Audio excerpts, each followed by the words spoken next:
Hey there, it is currently Wednesday the 6th of May, and quarantine has me with simultaneously a lot of work to do and very little motivation to do it.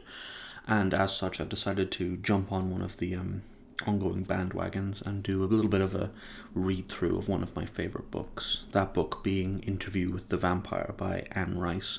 In my opinion, one of the single most influential vampire books ever written, and a book I'm personally very, very fond of. This is going to be a bit of a casual read through.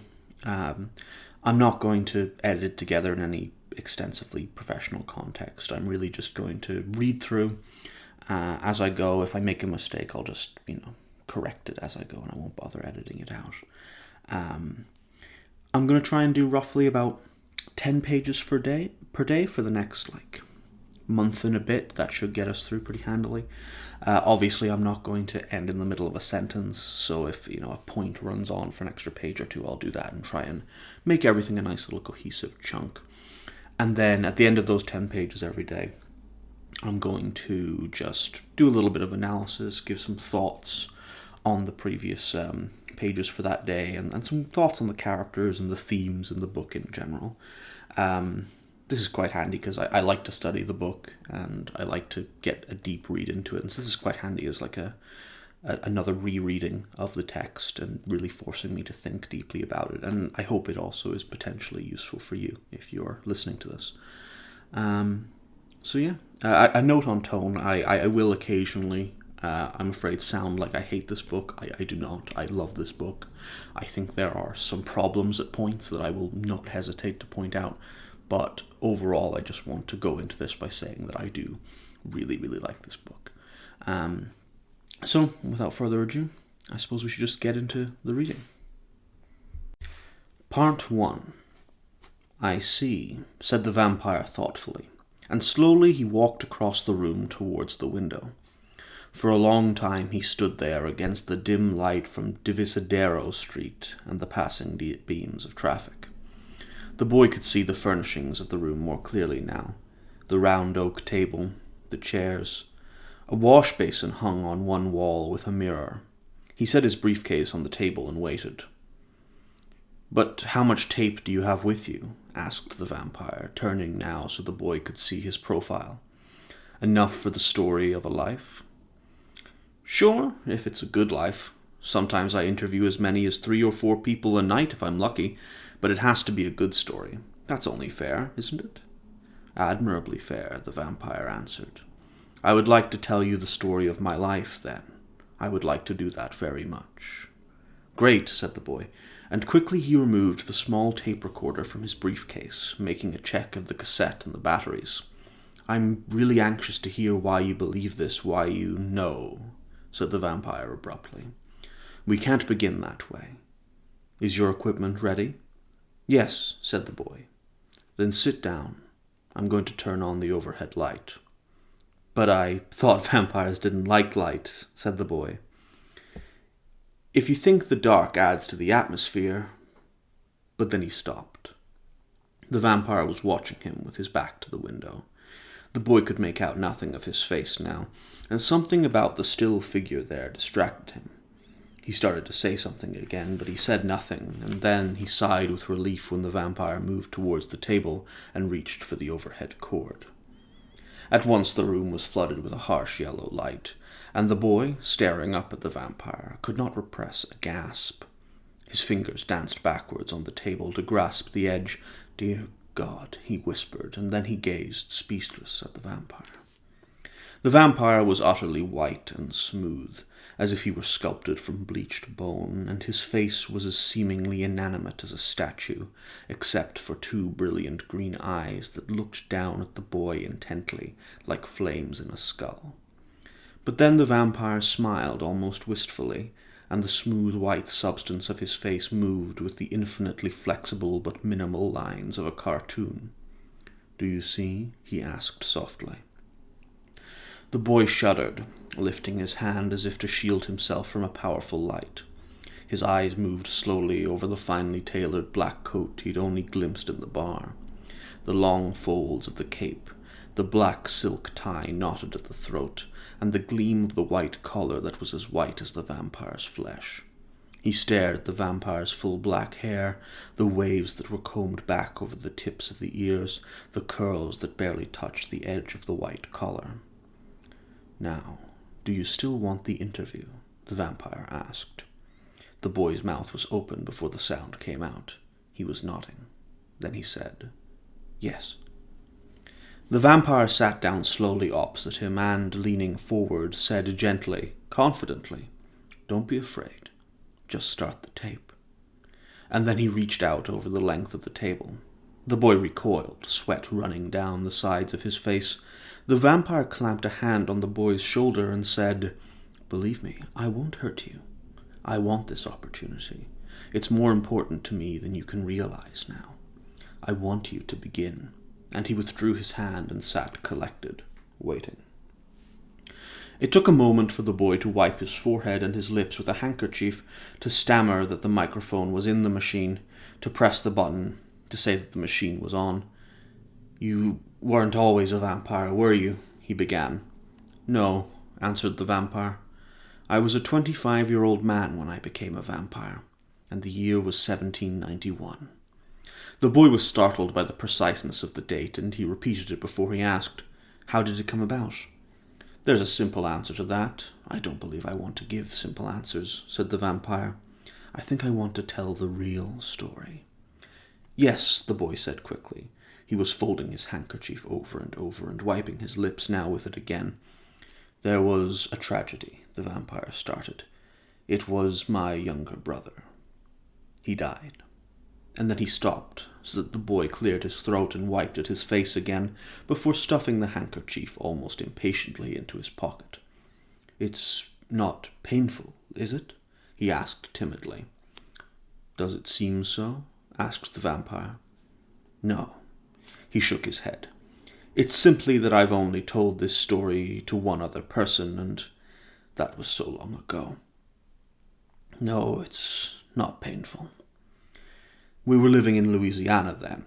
We'd received a land grant and settled 2 indigo plantations on the Mississippi very near New Orleans." "Ah, that's the accent," the boy said softly. For a moment the vampire stared blankly. "I have an accent?" He began to laugh. And the boy, flustered, answered quickly, I noticed it in the bar when I asked you what you did for a living. It's just a slight sharpness to the consonants, that's all. I never guessed it was French." "It's all right," the vampire assured him. "I'm not as shocked as I pretend to be. It's only that I forgot it from time to time. But let me go on." "Please," said the boy. "I was talking about the plantations. They had a great deal to do with it, really, my becoming a vampire. But I'll come to that. Our life there was both luxurious and primitive, and we ourselves found it extremely attractive. You see, we lived far better there than we could ever live in France. Perhaps the sheer wildness of Louisiana only made it seem so, but seeming so, it was. I remember the imported furniture that cluttered the house." The vampire smiled. "And the harpsichord. That was lovely. My sister used to play it. On summer evenings she would sit at the keys with her back to the open French windows, and I can still remember that thin, rapid music, and the vision of the swamp rising beyond her, the moss-hung cypresses floating against the sky. And there were the sounds of the swamp, a chorus of creatures, the cry of the birds. I think we loved it. It made the rosewood furniture all the more precious, the music more delicate and desirable. Even when the wisteria tore the shutters off the attic windows and worked its tendrils right into the whitewashed brick in less than a year. Yes, we loved it. All except my brother. I don't think I ever heard him complain of anything, but I knew how he felt. My father was dead then, and I was head of the family, and I had to defend him constantly from my mother and sister. They wanted to take him visiting and to New Orleans for parties, but he hated these things. I think he stopped going altogether before he was 12. Prayer was what mattered to him. Prayer and his leather-bound Lives of the Saints. Finally, I built him an oratory removed from the house, and he began to spend most of every day there, and often the early evening. It was ironic, really. He was so different from us, so different from everyone, and I was so regular. There was nothing extraordinary about me whatsoever. The vampire smiled. Sometimes in the evening I would go out to him and find him in the garden near the oratory, sitting absolutely composed on a stone bench there. And I'd tell him my troubles, the difficulties I had with the slaves, how I distrusted the overseer or the weather or my brokers, all the problems that made up the length and breadth of my existence. And he would listen, making only a few comments, always sympathetic, so that when I left him I had the distinct impression he had solved everything for me. I didn't think I could deny him anything, and I loved that no matter how it would break my heart to lose him, he could enter the priesthood when the time came. Of course, I was wrong. The vampire stopped. For a moment the boy only gazed at him, and then he started as if awakened from deep thought, and he floundered, as if he could not find the right words. He didn't want to be a priest?" the boy asked. The vampire studied him as if trying to discern the meaning of his expression. Then he said, "I mean that I was wrong about myself, about my not denying him anything." His eyes moved over the far wall and fixed on the panes of the window. He began to see visions. "Real visions?" the boy asked, but again there was hesitation, as if he were thinking of something else. "I didn't think so," the vampire answered. "It happened when he was 15. He was very handsome then. He had the smoothest skin and the largest blue eyes. He was robust, not thin as I am now and was then, but his eyes. It was as if when I looked into his eyes, I was standing alone on the edge of the world, on a wind-swept ocean beach. There was nothing but the soft roar of the waves. Well," he said, his eyes still fixed on the window panes, "he began to see visions. He only hinted at this at first, and he stopped taking his meals altogether. He lived in the oratory. At any hour of day or night, I could find him on the bare flagstones kneeling before the altar, and the oratory itself was neglected. He stopped tending the candles or changing the altar cloths or even sweeping out the leaves. One night I became really alarmed when I stood in the rose arbor watching him for 1 solid hour, during which he never moved from his knees and never once lowered his arms, which he held outstretched in the form of a cross. The slaves all thought he was mad." The vampire raised his eyebrows in wonder. "I was convinced that he was only overzealous, that in his love for God he had perhaps gone too far. Then he told me about the visions. Both St. Dominic and the Blessed Virgin Mary had come to him in the oratory. They had told him he was to sell all our property in Louisiana, everything we owned, and use the money to do God's work in France. My brother was to be a great religious leader, to return the country to its former fervor, to turn the tide against atheism and the revolution. Of course, he had no money of his own. I was to sell the plantations and our town houses in New Orleans and give the money to him." Again the vampire stopped, and the boy sat motionless, regarding him astonished. Excuse me," he whispered. "What did you say? Did you sell the plantations?" "No," said the vampire, his face calm as it had been from the start. "I laughed at him, and he became incensed. He insisted his command came from the Virgin herself. Who was I to disregard it? Who indeed?" he asked softly, as if he were thinking of this again. "Who indeed?" And the more he tried to convince me, the more I laughed. It was nonsense, I told him, the product of an immature and even morbid mind. The oratory was a mistake, I said to him. I would have it torn down at once. He would go to school in New Orleans and get such inane notions out of his head. I don't remember all that I said, but I remember the feeling behind all this contemptuous dismissal on my part was a smoldering anger and a disappointment. I was bitterly disappointed. I didn't believe him at all. "But that's understandable," said the boy quickly when the vampire paused, his expression of astonishment softening. "I mean, would anyone have believed him?"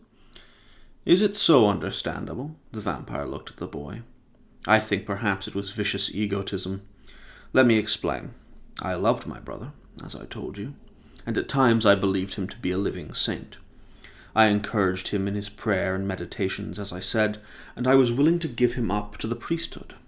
And if someone had told me of a saint in Arles or Lourdes who saw visions, I would have believed it. I was a Catholic. I believed in saints. I lit tapers before their marble statues in church. I knew their pictures, their symbols, their names, but I couldn't believe my brother. Not only did I not believe he saw visions, I couldn't entertain the notion for a moment. Now, why? Because he was my brother. Holy he might be, peculiar most definitely, but Francis of Assisi? No, not my brother. No brother of mine could be such. That is egotism, do you see? The boy thought about it before he answered, and then he nodded and said that yes, he thought that he did. Perhaps he saw the visions, said the vampire. Then you don't claim to know now whether he did or not. No, but I do know that he never wavered in his conviction for a second. That I know now and knew then the night he left my room crazed and grieved. He never wavered for an instant, and within minutes he was dead. How? The boy asked. He simply walked out of the French doors onto the gallery and stood for a moment at the head of the brick stairs. And then he fell. He was dead when I reached the bottom, his neck broken. The vampire shook his head in consternation, but his face was still serene. Did you see him fall? Asked the boy. Did he lose his footing? No, but 2 of the servants saw it happen. They said that he had looked up as if he had just seen something in the air. Then his entire body moved forward as if being swept by a wind. One of them said he was about to say something when he fell. I thought that he was about to say something too, but it was at that moment I turned away from the window. My back was turned when I heard the noise. He glanced at the tape recorder. I could not forgive myself. I felt responsible for his death, he said, and everyone else seemed to think I was responsible also. But how could they? You said they saw him fall. It wasn't a direct accusation. They simply knew that something had passed between us that was unpleasant, that we had argued minutes before the fall. The servants had heard us. My mother had heard us. My mother would not stop asking me what had happened and why my brother, who was so quiet, had been shouting. Then my sister joined in, and of course I refused to say. I was so bitterly shocked and miserable that I had no patience with anyone, only the vague determination that they would not know about his visions. They would not know that he had become, finally, not a saint, but only a fanatic. My sister went to bed rather than face the funeral, and my mother told everyone in the parish that something horrible had happened in my room which I would not reveal. And even the police questioned me, on the word of my own mother. Finally, the priest came to see me and demanded to know what had gone on. I told no one. It was only a discussion, I said. I was not on the gallery when he fell, I protested. And they all stared at me as if I'd killed him. And I'd felt that I'd killed him. I sat in the parlor beside his coffin for 2 days thinking, I have killed him. I stared at his face until spots appeared before my eyes and I nearly fainted. The back of his skull had been shattered on the pavement, and his head had the wrong shape on the pillow. I forced myself to stare at it, to study it, simply because I could hardly endure the pain and the smell of decay. And I was tempted over and over to try to open his eyes. All these were mad thoughts, mad impulses. The main thought was this. I had laughed at him. I had not believed him. I had not been kind to him. He had fallen because of me. This really happened, didn't it? The boy whispered. You're telling me something that's true. Yes, said the vampire, looking at him without surprise. I want to go on telling you, but as his eyes passed over the boy and returned to the window, he showed only faint interest in the boy, who seemed engaged in some silent inner struggle. But you said you didn't know about the visions, that you, a vampire, didn't know for certain whether... "I want to take things in order," said the vampire. "I want to go on telling you things as they happened. No, I don't know about the visions. To this day." And again he waited until the boy said, "Yes, please go on." "Well, I wanted to sell the plantations. I never wanted to see the house or the oratory again. I leased them finally to an agency which would work them for me and manage things so I need never go there. And I moved my mother and sister to one of the townhouses in New Orleans. Of course, I did not escape my brother for a moment. I could think of nothing but his body rotting in the ground. He was buried in the St. Louis Cemetery in New Orleans, and I did everything to avoid passing those gates. But still I thought of him constantly. Drunk or sober, I saw his body rotting in the coffin, and I couldn't bear it. Over and over I dreamed that he was at the head of the steps and I was holding his arm, talking kindly to him, urging him back into the bedroom, telling him gently that I did believe him, that he must pray for me to have faith. Meantime, the slaves on Pointe du Lac, that was my plantation, had begun to talk of seeing his ghost on the gallery, and the overseer couldn't keep order. People in society asked my sister offensive questions about the whole incident, and she became an hysteric. She wasn't really a hysteric. She simply thought she ought to react that way. So she did. I drank all the time and was at home as little as possible. I lived like a man who wanted to die, but who had no courage to do it himself. I walked black streets and alleys alone. I passed out in cabarets. I backed out of 2 duels more from apathy than cowardice, and truly wished to be murdered. And then I was attacked. It might have been anyone, and my invitation was open to sailors, thieves, maniacs, anyone. But it was a vampire. He caught me just a few steps from my door one night and left me for dead. Or so I thought. "You mean he sucked your blood?" the boy asked. "Yes," the vampire laughed. "He sucked my blood. That is the way it's done." "But you lived," said the young man. "You said he left you for dead." "Well, he drained me almost to the point of death, which was for him sufficient. I was put to bed as soon as I was found, confused and really unaware of what had happened to me. I suppose I thought the drink had finally caused a stroke. I expected to die now and had no interest in eating or drinking or talking to the doctor. My mother sent for the priest.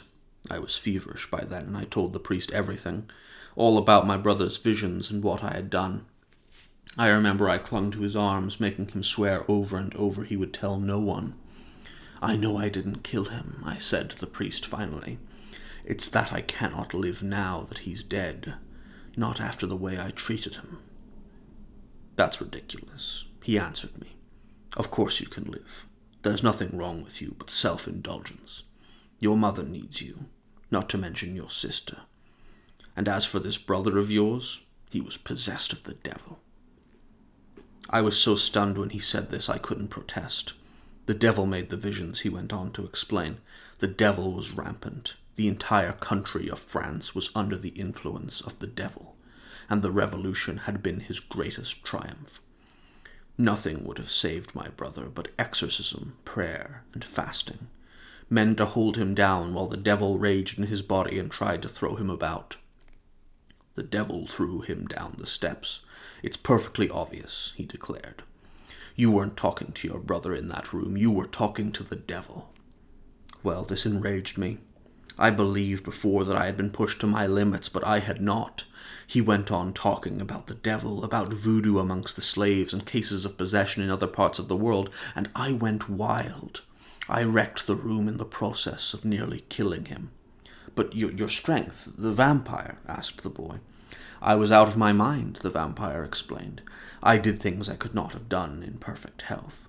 The scene is confused, pale, fantastical now, but I do remember that I drove him out the back doors of the house, across the courtyard, and against the brick wall of the kitchen, where I pounded his head until I nearly killed him.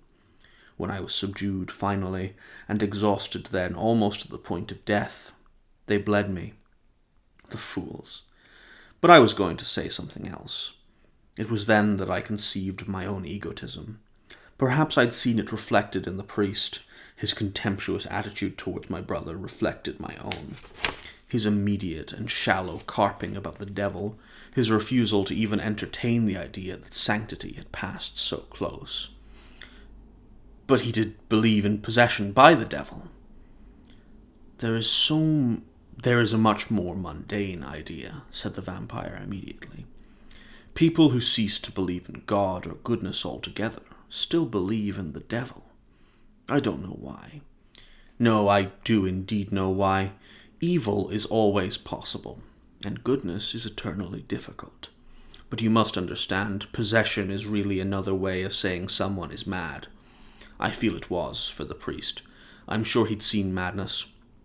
Perhaps he had stood right over raving madness and pronounced it possession. You don't have to see Satan when he is exorcised. But to stand in the presence of a saint, to believe that the saint has seen a vision, no, it's egotism. Our refusal to believe it could occur in our mind, our refusal to believe that it could occur in our midst. I never thought of it that way, said the boy. But what happened to you? You said they bled you to cure you, and that must have nearly killed you. The vampire laughed. Yes, it certainly did. But the vampire came back that night. You see, he wanted Point du Lac, my plantation. And that's where we'll leave it for now. Okay, so that's roughly the first 10 pages of Interview with the Vampire. First thing to note in this regard is obviously there'll probably be numerous mispronunciations throughout those pages and throughout the text. I apologize in advance for that. But getting into the analysis, and the first thing anyone will notice who's seen the film but not read the book is that the book's opening is pretty substantially different from the film's opening. Most notably because they cut out most of the mortals involved with Louis's life in the film adaptation. And that's pretty understandable in the context of the film, because the film just wants to get right into the vampire stuff, the really, quote-unquote interesting bits of the story. But with that, it would be almost dangerous to suggest that the first bit of the book is the least interesting bit, and I don't think that's true at all. I think looking at the mortal characters that surround Louis can provide a lot of really, really interesting insights into the text itself, and I think that is almost no better seen than with the character of Louis's brother.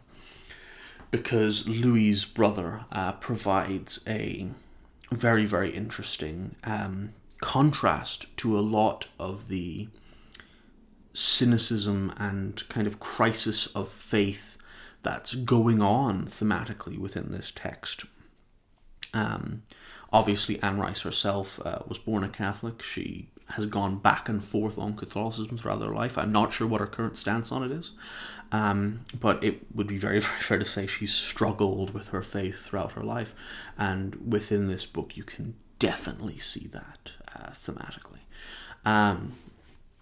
Because in the responses of Louis and the priest to the claims of Louis's brother, you see a distinct, a recognition of faith as an entity, something people believe in, something they believe in potentially, but an unwillingness to truly believe any of it. A kind of just, their faith is very much on the back burner, which is particularly, interesting when put in the context of a priest. And then, of course, you have that wonderful section where Louis highlights that, people are perfectly happy to believe in the devil, but they can't believe in God. The priest is willing to believe that evil can exert its power in the world, but that for some reason God isn't willing to. And especially with the later moments we see in this book, this notion of God or the devil exerting power within the world is something we'll consistently come back to throughout this text. And of course the conclusion the text comes to is that they're probably not, and it's just people are pretty terrible. Regardless, it's, Louis's brother really, really suffers in this regard, and he's really devoutly believing this faith, but the rest of the world is incompatible with that. It's no longer a world, or perhaps it never was a world, where people, truly become saints, where, people are able to actually deal with this supernatural world right in front of them, which is, of course, ironic because the supernatural does exist in this world. Vampires do exist.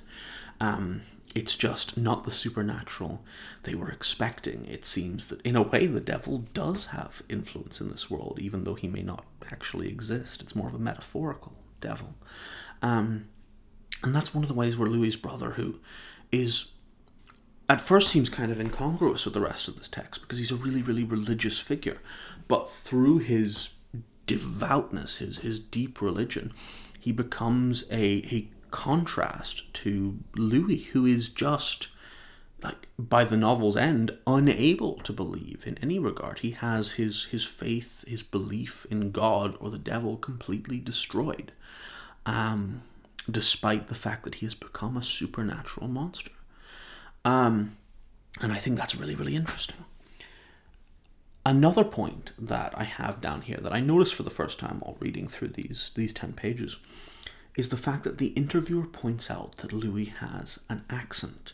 I think this is really cool because Interview with the Vampire is in many ways a deconstruction of prior vampire texts.